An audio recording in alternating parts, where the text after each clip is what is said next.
Hello, welcome to another episode of Real Talk. This is our first video episode now that I have the kind of like this studio set up for you guys. So hopefully this makes it a little bit more conversational, because honestly, me sitting in front of a prompt, it makes me feel like I'm in a lecture and I'm just kind of spewing out shit and facts. Like I want this to be more conversational. Like if I had a homie sitting right there asking me questions about fitness, trying to like get a little bit more information, this is what I want that to turn into. So hopefully this is a step in the right direction for us. So what is the topic for today? We're going to talk about stress, specifically how to identify stress, what stress is, and how to manage it. So what is stress? Stress, I like to define as anything that takes the body outside of homeostasis. Homeo means home, stasis means stay. So like the body likes being here. This is its comfortable mode for it. And I like to kind of like consider that the parasympathetic mode. And opposite to the parasympathetic mode, we have the sympathetic mode, and that is the flight and fight kind of mode. Parasympathetic is the rest and digest, and both of these make up the autonomic nervous system. Now, autonomic means automatic, and as opposed to like the somatic system, which kind of like controls muscles, I'm able to tell my body to curl my arm up. However, I'm not able to tell my body to go to a sympathetic or parasympathetic state. It's more a reflection of the external environment as expressed towards us. So anytime we're triggered by stress, it's often that something external triggered it. And there's also a factor of us, how we react to it. But this isn't a therapy session, guys, so all I can talk about are the things within bodybuilding that I can do, that I can kind of share strategies for to manage stress more effectively. So that's what we talked about, stress. Before we talk about those strategies, I'll kind of just want to illustrate what stress is from a physiological perspective. So stress is anything that takes the body outside homeostasis, and we have biofeedback markers that change during this period of time. And the reason these biofeedback markers change is because the adrenals release catecholamines as a response to that sympathetic system being triggered. And the adrenal glands sit right on top of the kidneys, and they release catecholamines. What are these catecholamines? It's epinephrine, norepinephrine, cortisol, and dopamine. So epinephrine is adrenaline, and that increases blood flow to the skeletal muscles, increases the contraction speed and force of the heart, increasing blood volume. So this basically increases blood pressure. Then norepinephrine increases mental focus and mental stimulation, something that we'd also need in a flight or fight situation. Cortisol is a catabolic hormone, so it breaks down big molecules into smaller molecules. And what are these like compounds, molecules? It breaks down proteins into amino acids, it breaks down glycogen into glucose, and it breaks down triglycerides into fatty acid chains. And these can be easily metabolized by the cells and used as energy within that kind of flight or fight situation. And then the last one is dopamine. And contrary to popular belief, dopamine isn't a happy hormone. It's a hormone for motivation and action. So it stimulates us to perform certain things. It stimulates us to replicate the things that make us feel good and to not replicate the things that make us feel bad. So that's what these catecholamines do. And they're part of the sympathetic nervous system. Something that I also want to tell you guys is that the parasympathetic and sympathetic are not binary. It's not like we're either in one or the other. It's a spectrum. So we can be in varying degrees of whatever system we find ourselves in. It just depends on which one dominates at that current time. And that's the problem. It's like often when we're in the office and we're kind of doing work, we don't think it's stressful because we're like, well, this doesn't feel like a workout session. But if you think about it, your heart rate is a little bit elevated during that period of time, or whenever you kind of have to go into your boss's office every like hour and a half to check in. You have those same physiological responses being triggered. Your heart rate starts going up. And the problem is that we have to think about our day as controlling that sympathetic state minimizing it and being more in that parasympathetic state. We can't completely avoid stress, but it's about mitigating and managing stress as best as we can. So stress is not a good thing, and I don't think I have to explain why stress is not a good thing, why high blood pressure, hyperglycemia, elevated heart rate, why those are not good things. I don't think I have to go into that discussion. So let's talk about how we can manage it. And the best way I've found, or the best way to kind of illustrate this process, is with the stress bucket. And this was something that was passed that I heard from Mark Tominick in one of his podcasts like a while back ago, and it's been tossed around by many coaches, but it's inherently the same thing. And it's like we have this bucket, and this bucket can only hold so much water before it overflows. And the water is the stress that contributes to like the bucket. And stress can come from many things that we said, like there's emotional triggers and there's physical triggers. Like, so it's either cardio, training sessions, steps, like all of these things contribute stress. And then it can be the emotional triggers as well. So we have to manage this, and we can do it one of two ways. One, we can decrease the amount of water that's being poured, or we can add holes to the bucket to let some water seep out. And whatever strategy it is, it kind of falls into one of these three categories, and like the three pillars to fitness that I use. And it's training, nutrition, and recovery. And whatever option or mode or strategy you're using, it's going to fall within these three. So let's kind of just go over them, or like the biggest ones that I often share with my athletes. And the first one within training is managing training volume.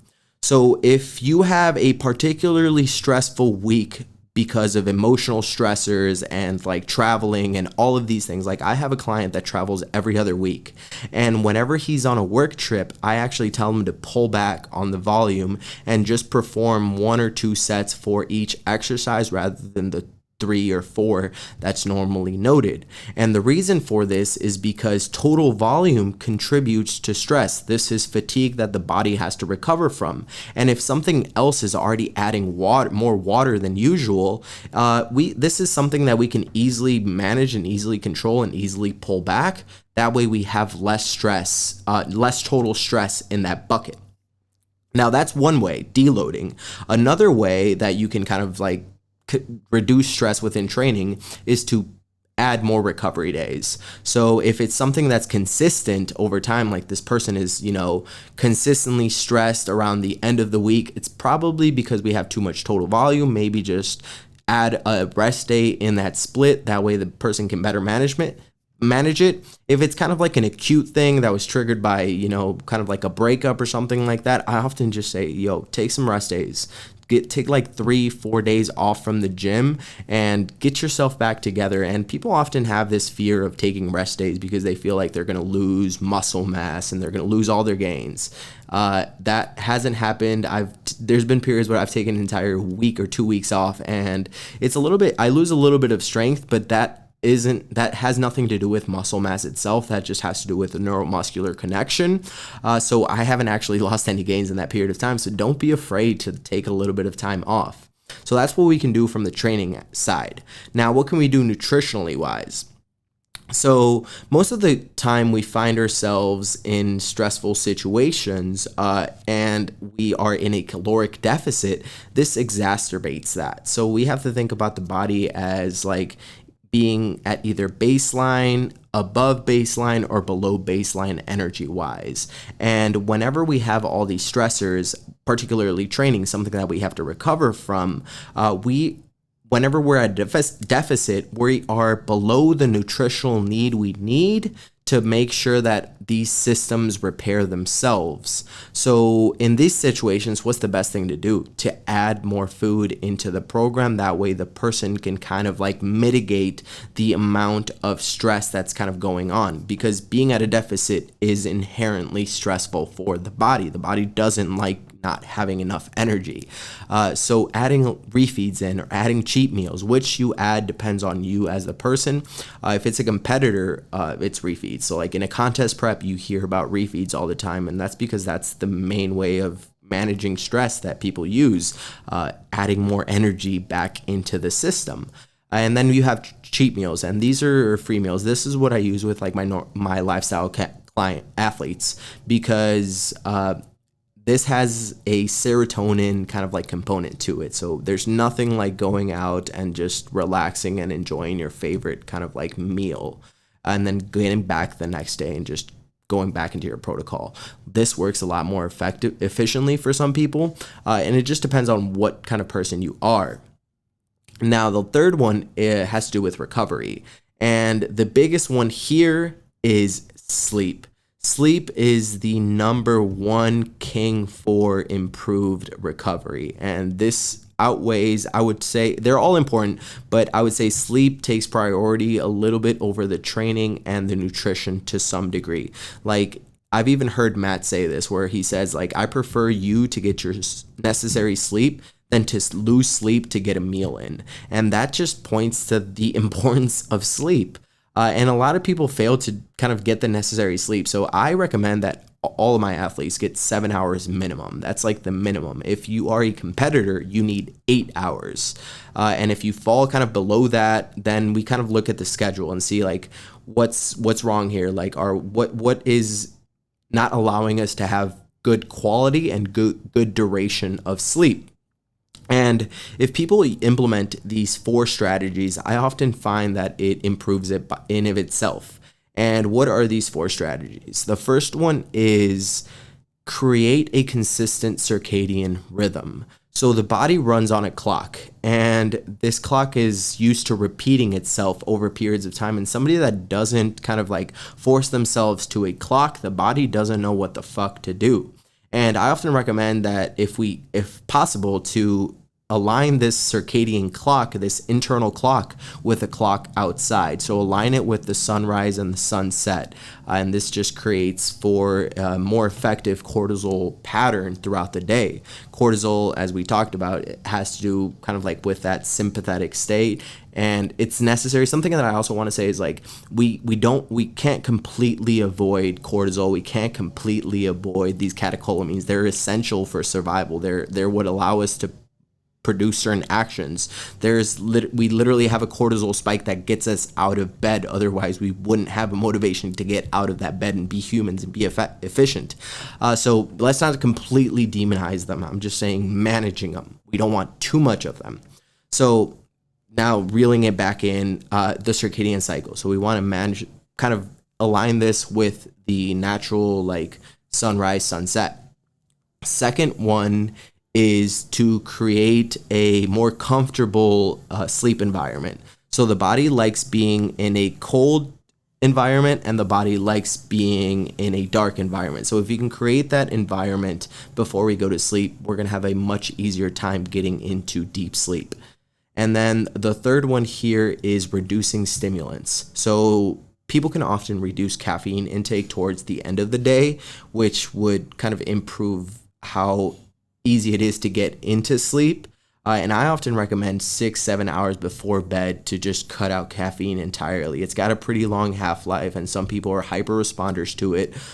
So just to be on the safe side, I say 7-8 hours before bed, cut out caffeine. Also training or cardio. So you have to think about these 2 things trigger a sympathetic kind of like state or a sympathetic response. So we don't want to have that too close to bed because it's hard to come down from that really high of adrenals. So that's why I often say if you can train in the morning, that's better, or midday. That's probably the best time to train. And then the last one is supplementation. And this is one that I haven't really used that often because the last 3 that I mentioned work perfectly for me to manage whatever or to improve whatever sleep trouble I am going through. But Dr. Huberman from the Huberman Lab has a stack that he has on his website, and that's like the one that I use. It has L-theanine, apigenin. And that's the one that I use. So go ahead and check that out. I don't have the exact list because I haven't taken them in a while. But as far as supplementation, that's something that I use. And then that's something that did work for me for that 2 or 3 week period that I was having really struggling with sleeping. It did improve it to some degree.